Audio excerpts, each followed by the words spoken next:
নজর রাখবো অন্যান্য খবরে। ফের মইপিঠের গড়ের হাটে বাঘের আতঙ্ক।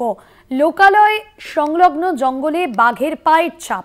স্থানীয়রা বন দফতর ও পুলিশকে খবর দেয়। বন দফতরের তরফে জাল দিয়ে ঘেরা হচ্ছে জঙ্গল।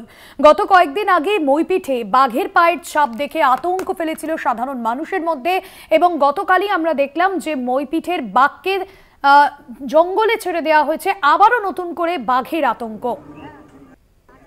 বন দপ্তরের তরফে ইতিমধ্যেই জাল দিয়ে ঘেরা হয়েছে গোটা এলাকা। দেখছেন সেই ছবি।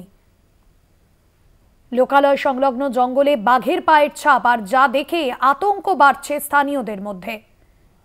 স্থানীয়রা বন দপ্তর ও পুলিশকে খবর দিয়েছে। ইতিমধ্যেই বন দপ্তরের আধিকারিকরা তারা এসেছেন এবং বন দপ্তরের তরফে জাল দিয়ে ঘেরা হচ্ছে গোটা জঙ্গল।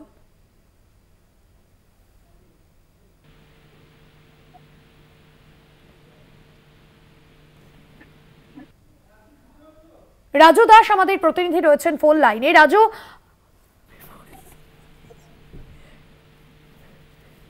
রাজু, কি জানা যাচ্ছে? দেখো, তোমাকে বলে রাখি, কুলতলি কিন্তু বাঘের আতঙ্ক মানুষকে কিন্তু ব্যতিব্যস্ত করে তুলছে। কারণ গত দুদিন আগেই বাঘ যেখানে খাঁচাবন্দি হলো, সেই বাঘকে ছেড়ে এসে আবার বনকর্মীরা গ্রামে আসতেই শুনে সেখানে গুড়গুড়িয়াতে কিন্তু বাঘ ঢোকে, এবং মইপিঠের ওই গুড়গুড়িয়া অঞ্চল থেকে বাঘ যখন ঢোকে সকাল থেকে কিন্তু সেই এলাকা ঘিরে রাখা হয়, এবং তারপরেই কিন্তু রাতভর পাহারা যাতে নিরাপদ আবার সেই গভীর জঙ্গলে ফিরে যায় তার ব্যবস্থা করে বন দপ্তররা। কিন্তু সেই বাঘ গভীর জঙ্গলে না ফিরে গিয়ে আবার অন্যত্র চলে গেছে, এবং সেখানেও আবার নতুন করে আতঙ্ক। অর্থাৎ বাঘ কিন্তু এই কুলতলি এলাকায় পিছু ছাড়ছে না। গত দিনকে 2টি বাঘ ঢুকেছিল গ্রামবাসীরা দাবি করলে। একটি বাঘকে ধরা পড়লেও কিন্তু অপর বাঘটি ধরা পড়েনি।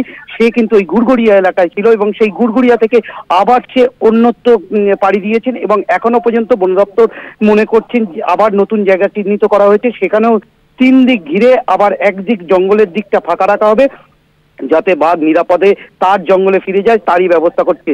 তারপরেও বন দপ্তর এখনো পর্যন্ত যে কমিটি করেছে সেই কমিটির সিদ্ধান্ত নিয়েছে আজ একটি খাঁচা পাতা হবে। যেহেতু এই বাঘটি বেশ কিছুদিন শিকার করেনি, অর্থাৎ খাঁচা পাতলে সে ধরার সম্ভাবনা রয়েছেন, সেই কারণে আজকে কিন্তু ফের নতুন করে খাঁচা পাতা হবে। এখন বন দপ্তরের এই পাতা ফাঁদে পা দেয় কিনা সেদিকেই নজর থাকবে।